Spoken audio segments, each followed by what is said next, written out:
피터 린치는 발품을 파는 투자를 강조를 했는데요. 쉽게 말하면 실생활에서 돌아다니면서 투자할 종목을 선택을 했던 겁니다. 직접 관심 있는 기업을 방문을 했고요. 직접 도넛을 먹어보고 맛있고 잘 팔리는 것을 확인하고 샀고요. 자기 와이프가 스타킹을 계속 사 입는 걸 보고 그 스타킹 업체를 투자를 해서 대박이 났던, 그러니까 한마디로 발품을 팔아서 직접 기업을 발굴해내는 그런 기법이고요.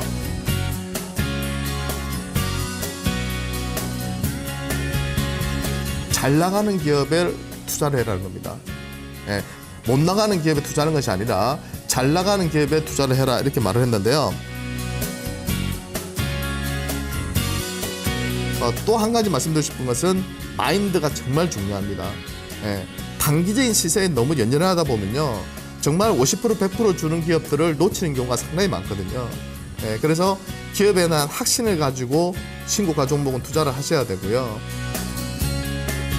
주식은 과학이 아니라 예술이다. 그건 무슨 뜻이냐면 많은 투자 대가들이 자기만의 기법으로 성공했다고는 하지만 그런 부분들은 무조건 공식처럼 받아들여가지고, 수학 공식처럼 받아들여가지고 그걸 그대로 적용하다가는 현재 주시장에서는 그게 잘 맞아떨어지지 않습니다.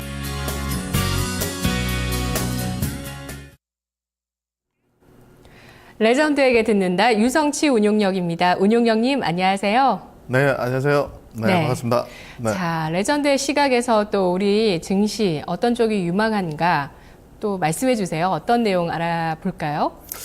네, 지난주부터 제가 피터 린치라면 지금 시장에서 어떤 업종과 어떤 산업에 투자를 할 것인가를 말씀을 드리면서 사물 인터넷 쪽을 설명을 계속 드리고 있습니다. 최근에 제가 가장 많은 시간을 할애해서 공부하는 분야고요. 그래서 여러분도 같이 저하고 같이 공부하면서 그 안에서 또 산업 안에서 또 어떤 기업들을 또 발굴해낼 수 있는지를 같이 고민해 본다면 좋은 공부가 될 거라고 생각이 듭니다. 제가 이 레전드를 듣는다는 시간을 이제 진행을 하면서 느끼는 것은요, 여러분들이 착각하지 마셔야 될 게 있습니다. 뭐냐면, 오렌 버핏이나 피터 린치나 존 템플턴이나 이런 투자의 대가들이, 처음부터 성공했던 것은 절대 아닙니다. 네, 오렌 버핏 같은 분도 정말 많이 손실을 냈었고요. 피터 린치도 젊은 시절 상당히 많은 손실을 냈었습니다. 어떤 투자의 대가는 나중에 자살로 생을 마감할 정도로 기복이 심했던 사람들도 많고요. 그래서 무슨 말이냐면 그 투자의 대가들이 왜 어떻게 나중에 성공을 했느냐, 계속 실패를 하다가 어느 시기에, 그죠? 예를 들면 전쟁이라든지 오일 쇼크라든지 아니면 9.11 테러라든지 또는 금융위기라든지 이런 위기가 찾아왔을 때 그 사람들은 역으로 생각을 하고 그동안에 실패했던 습관을 고쳐가지고 성공을 했던 거죠. 그 딱 한 번의 성공이 그 사람들의 인생을 바꿔놓은 거죠. 왜? 수익을 한 번 내봤기 때문에 그 느낌, 그 습관이, 그죠? 그 습관을 반복함으로써 결국에는 주식시장에서 계속해서 수십 년 동안 성공해 왔던 것이거든요. 그러니까 여러분들도 마찬가지입니다. 그동안 실패해 왔더라도 딱 한 번 수익을 내기 시작하시면 그때부터는 그 습관이 정말 무섭습니다. 정말 2배, 3배, 10배 이상의 수익을 낼 수 있거든요. 근데 그 투자 습관을 만들기까지 너무 어려워요. 제가 말하는 투자 습관은 요행으로, 운으로, 단타에서, 트레이딩으로 해서 매매해서 수익 낸다는 것이 아니라 정말 기업의 가치를 믿고 마인드 컨트롤을 할 줄 알고 그렇게 비중 투자를, 포트폴리오 구성해서 비중 투자를 했을 때 중장기적으로 여러분들이 2배, 3배, 4배, 5배, 적어도 한 50% 이상만 수익을 한 번만 내보더라도 1년 안에 여러분들이 주식 투자를 대하는 관점이 완전히 달라질 것이다. 그래야지만 여러분들이 성공한다, 이렇게 말씀 들으시고요. 왜 제가 좋은 기업에 투자하라고 하냐면 어떤 패러다임에 꺾이면서 추세가 꺾인 업종들, 일반적인 사람들은 바닥에 있는 종목을 정말 좋아합니다. 근데 실제로 90% 이상의 일반 투자가들이 또는 전문가들이 정권가에 종사하는 많은 사람들도 심리적으로 업종별로 볼 때 많이 빠져있는 기업들을 좋아해요. 왜? 마음이 편하거든. 그죠? 한 3년, 4년 사다 보면 언젠가는 오릅니다. 근데 이미 반토막이 나 있죠. 언젠가 사다 보면 계속 추천하다 보면 언젠가는 수익이 날 수 있겠죠. 언젠가는 내가 매수하다 보면 수익이 날 수도 있겠지만 이미 피폐해져 있죠, 계좌는. 그러니까 반토막 난 상태에서 좀 올라와 봐야 50% 손실 난 상태에서 20% 30% 올라와 봐야 자기의 원금은 여전히 20, 30%의 손실이라는 거죠.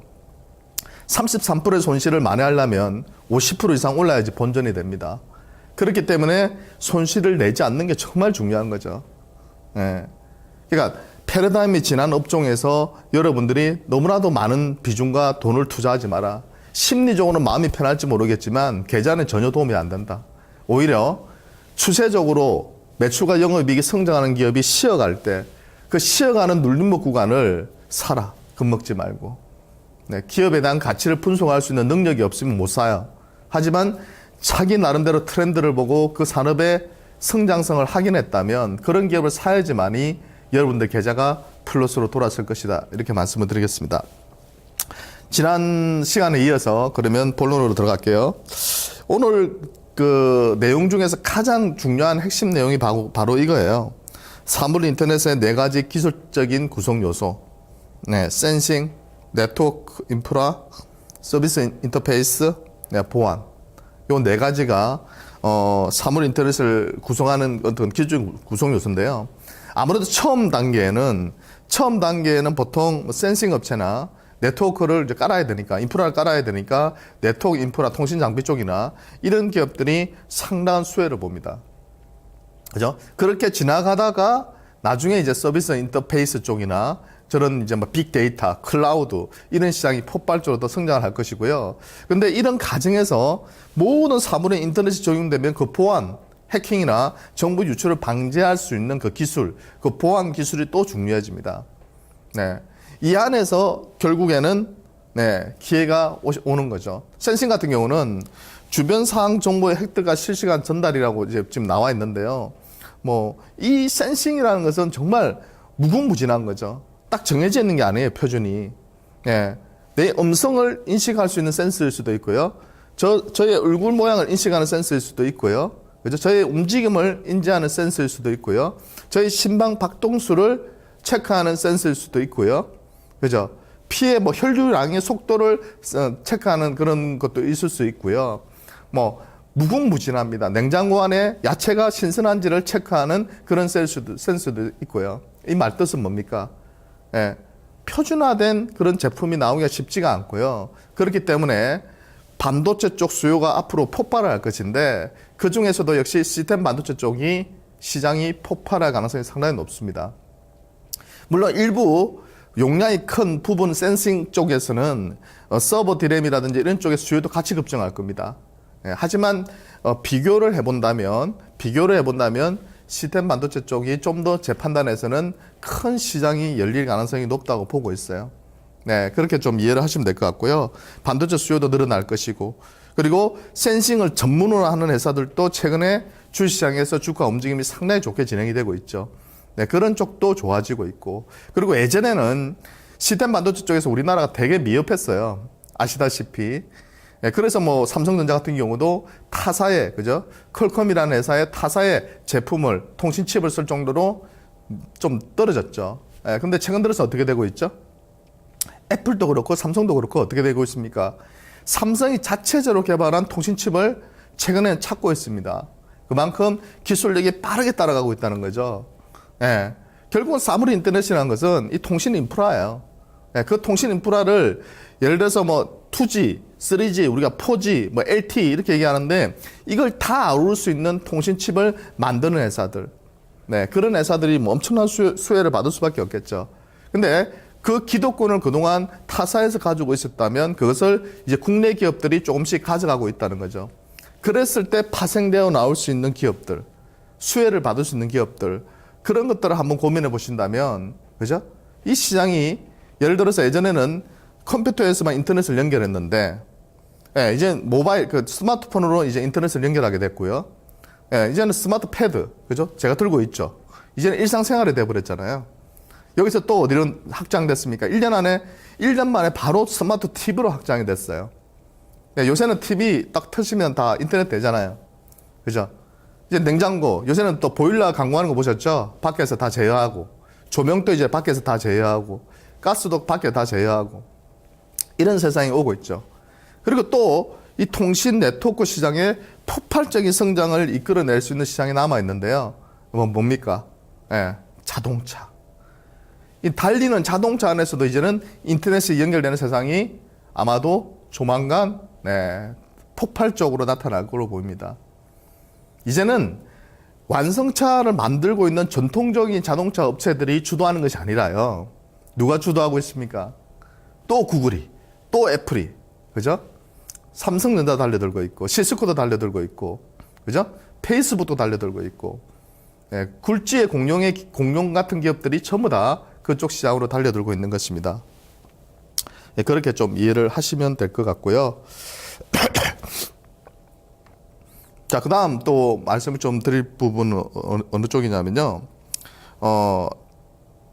제가 판단했을 때 이 사물 인터넷 시장에서 가장 빠르게 시장에서 적용될 수 있고, 실생활에서 우리가 볼 수 있는 거. 그러니까 피터 린치가 강조했듯이 실생활에서 우리가 접할 수 있는 거. 제가, 저희, 모 증권사 지점장님하고 같이 이제 매달 이게 일주일씩 모임을 하는데요. 그쪽 직원분들하고 우리 쪽하고 이렇게 한 3명씩 모임을 하는데, 나가보니까 그 지점장님 연세도 많으신데, 갤럭시 기어라고 뭐 이게 얘기해도 되나요? 그 삼성의 그 스마트워치를 끼고 차고 계시더라고요. 그래서 제가 작동도 해보고 이렇게 해봤는데, 지금은 상당히 단순합니다. 그러니까 시계 역할도 하고, 그 다음에 이제 뭐 여러 가지, 몇 가지 메일 같은 거 이런 것도 체크할 수 있고, 그 다음에 뭐 심장 박동수나 뭐 이런 것들, 기본적인 거, 이런 것도 체크할 수 있는데요. 이것이 제가 볼 때는 앞으로 이 웨어러블 시장, 그 중에서도 특히 이 스마트워치 쪽은 아마도 폭발적인 성장이 가능하지 않을까. 특히 아이워치, 애플의 아이워치가 나오면서 이 시장을 상당히 많이 키울 걸로 보입니다.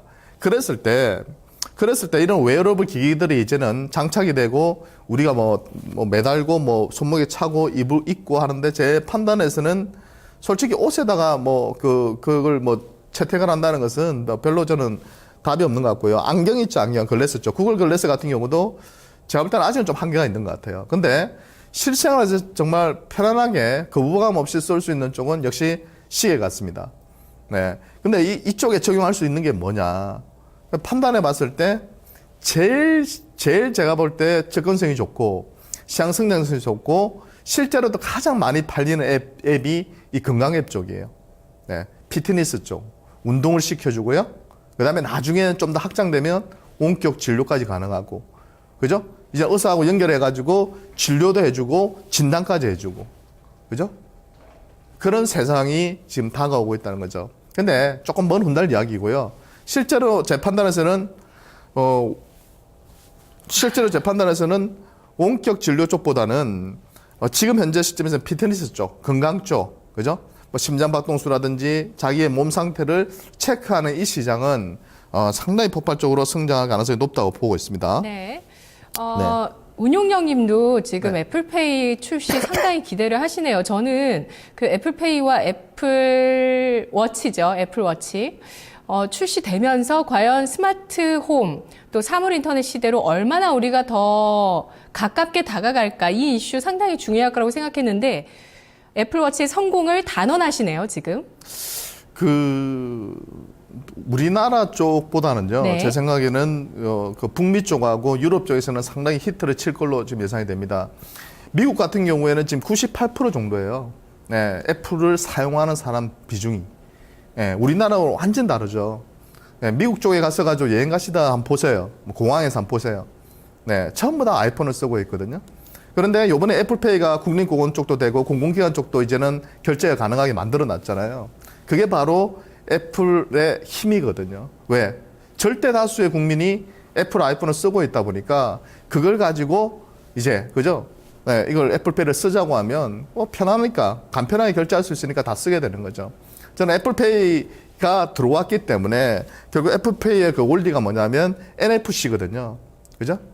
무선으로 제어할 수 있는 그런 세상이 오는 것이고, 그러면 그쪽 시장이 커질 수밖에 없는 것이죠. 그러니까 애플페이는 동양이나 우리나라 같은 쪽에서 성공하기는 쉽지는 않을 걸로 보입니다. 아직은 비중이 적기 때문에. 하지만 북미 쪽이나 유럽 쪽에서는 상당한 성과를 낼 걸로 보이고요. 그리고 아이워치 같은 경우도 제가 여러 가지 자료들을, 보고서들을 보면은 아이패드만큼 성공할 거라고 이야기하는 사람들도 상당히 많습니다. 지금 현 시점에서는 그게 뭐 그렇게 많이 팔릴까 이렇게 생각할 수도 모르겠지만, 선구자가, 그러니까 주도했던 사람이, 프론티어가 그걸 밀고 나가면서 획기적인 제품을 내놓게 되면 폭발하는 겁니다. 그전에도 스마트폰과 비슷한 아류작들은 많았어요. 하지만 아이폰이 나오면서 폭발적으로 성장했고요. 아이패드가 나오면서 그 시장이 폭발적으로 성장했거든요. 그러니까 한마디로 말하면 지금은 삼성만 내놓고 일부 회사들이 내놨지만 그 제품의 수준이 고객들을 만족시키지 못했다. 하지만 iWatch나 이런 회사들이 이제 내놨을 때, 애플이 내놨을 때 그 파고 효과는 우리가 예상했던 것보다는 훨씬 더 클 가능성이 높다고 판단하고 있고요. 그런 관점에서 가장 먼저 클 시장이 헬스케어 시장이라고 보는 겁니다. 그리고 또 한 가지 정말 중요한 점을 말씀드리고 싶은 것은 뭐냐면, 그렇다면 이 사물 인터넷 시장이 이제 본격적으로 도입이 됐을 때 어느 쪽을 지배하는 기업이 기존의 스마트폰 세상에서는 누가? 구글의 안드로이드가, 애플의 iOS가, 이 두 가지 운영 체제가 시장을 지배했죠. 그 두 가지를 딱 들고 있으니까, 그래서 플랫폼을 딱 장악하고 있으니까 사람들이 계속 지나다니면서 돈을 쓰게 되는 거죠. 앱을 올리려고 해도 돈을 써야 되고, 앱을 사용하려고 돈을 써야 되고, 거기서 수수료를 30%씩 떼버리니까 가만히 앉아서 대박이 난 거죠. 그래서 애플의 주가가 저렇게 날아가는 것이고, 구글의 주가가 급등을 하고 있는 것이죠. 몇 년 새의 일이거든요. 한 5년 새의 일이거든요. 근데 앞으로 사물 인터넷이 적용됐을 때 어떻게 될까요? 그게 이제 확장되는 거죠. TV로, 자동차로. 확장됐을 때 그 어떤 세상이 열릴까요? 그 플랫폼을 장악하는 회사가 초대박이 나겠죠. 네. 그래서 삼성전자가 노력하고 있는 건데요. 가장 유리한 쪽은 뭡니까? 기존의 운영체계, 스마트폰의 모바일 세상의 운용체계 플랫폼을 지배하고 있는 구글과 애플이 가장 유리한 것은 사실입니다. 하지만 사물 인터넷 쪽에 특허를 많이 가지고 있는 어떤 회사가 어느 쪽이냐면 시스코예요. 이 시스코라는 회사가 최근에 삼성전자하고 계속 만나고 있고, 페이스북 회장이 삼성전자 이재용 부회장을 계속 만나고 있죠. 왜? 모두 사물 인터넷 쪽에 사활을 걸기 위한 거죠. 왜? 플랫폼을 장악하기 위해서. 누가 이길지는 모르겠지만 그 안에서 파생되어 나오는, 그죠? 또 하나의 그런 부가가치들, 그 부가가치의 수혜를 받을 수 있는 기업들을 찾아낸다면 초대박이 우리도 날 수 있다. 네, 저는 그렇게 생각이 듭니다.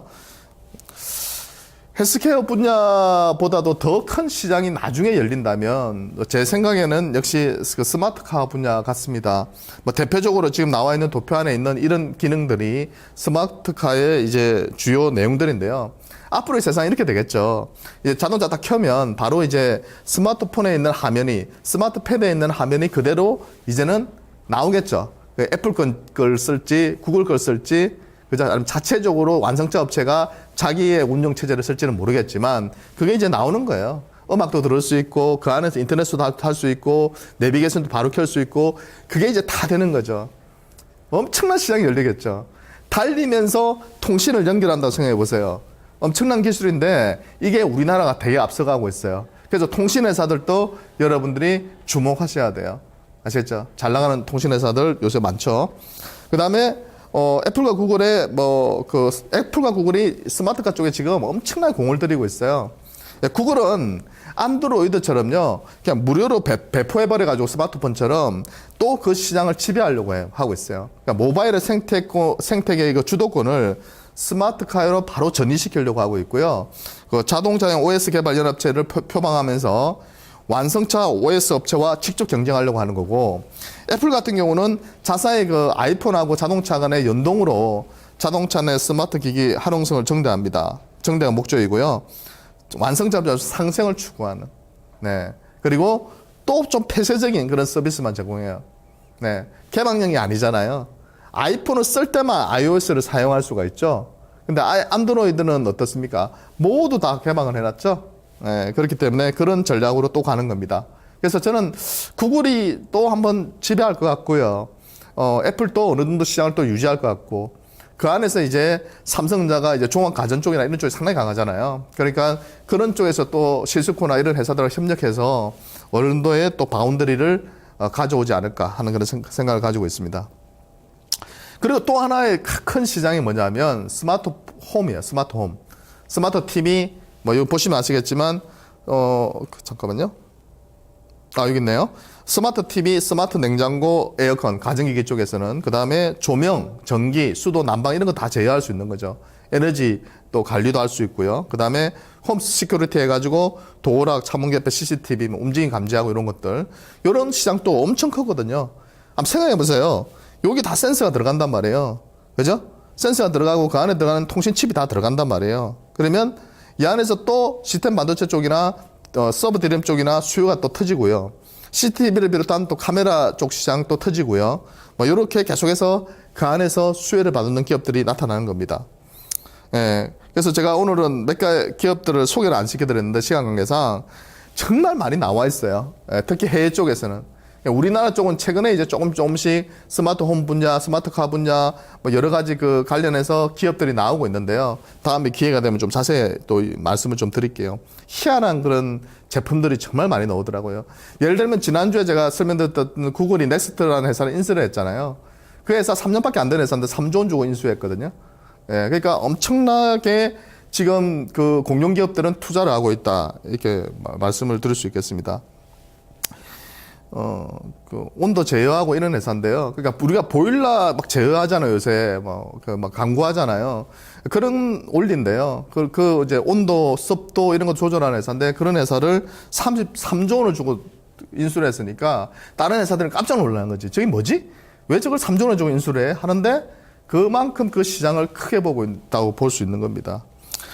자, 육아 분야 뭐 이런 쪽도 나중에 시장이 될 걸로 보입니다. 그래서 오늘 마무리 좀 하면 오늘은 제가 시장 구조를 제가 책을 다가 저희 대표님이 저한테 보내준 추천한 책이 있어서 제가 읽어보다가요. 그 안에서 나온 이 식구를 한번 적어와 봤습니다. 가지 않은 길, 로버트 프로스트. 단풍진 숲속의 길이 두 갈래, 두 길을 갈 수 없어 유감이구나. 나는 남들이 가지 않은 길을 택했고 그것이 이 모든 차이를 만들었구나. 그 주식 투자를 하는 사람의 마음 또는 어떤 프론티어 정신, 도전 정신을 가지고 있는 사람들이 읽어보시면 다 감이 오실 거예요. 저는 주식 투자도 마찬가지라 보거든요. 남들이 가는 길을 따라가면 안 돼요. 많은 고객들이 저보고도 너는 왜 그 종목을 하지 않느냐? 너는 왜 그 업종을 하지 않느냐? 너는 왜 시장을 따라가지 않느냐고 얘기하지만 시장을 따라갔을 때 한 번도 이겨본 적이 없기 때문이에요. 남들이 가지 않고 남들과 반대로 가면 바보 취급받고 비아냥받고 외롭고 슬프지만 자기의 계좌는 계속해서 수익이 난다는 점 잊지 마시고요. 남들이 뭐라 해도 자기만의 길을 갈 때만이 여러분들이 주식시장에 살아남는 5%가 될 것 같습니다. 감사합니다. 네, 마켓 이막 2장이었습니다. 저는 이런 생각을 해봤는데요. 저만의 상상일지도 모르겠습니다만, 애플이 제가 2007년도에 입사를 했는데 2007년도에 아이폰을 내놨거든요. 근데 지금까지 해서 사상 최고가 길게 봤을 때는 계속 유지를 하고 있습니다. 이 시대의 주도주가 과연 애플이 아닐까라는 생각이 드는데 그런 가운데 이제 4월에 애플의 첫 워치 아이워치가 발매가 됩니다. 과연 얼마나 시장에서 반향을 불러일으키게 될까 좀 지켜볼 생각이고요. 현재 애플의 어떤 그런 시가총액이나 주가로 그 시가총액으로 우리나라 40대 기업을 다 살 정도의 규모까지 커졌습니다. 그 애플. 애플이 그제까지 항상 뭐 그 시대에 뭐 MP3도 있었고 스마트폰도 있었고 태블릿도 다 있었지만 애플의 아이패드, 아이폰이 나왔기 때문에 그 시장을 주도했다. 영향력 있는 제품을 만드는 기업이라는 얘기를 했습니다. 그러면서 이제 아이워치를 내겠다라고 했는데요. 과연 얼마나 영향력 있는 제품이 될까 지켜봐야 될 것 같습니다. 자, 현재 우리 양대 지수 상승세 1960, 613선 유지하고 있습니다. 내일 뵙겠습니다. 고맙습니다.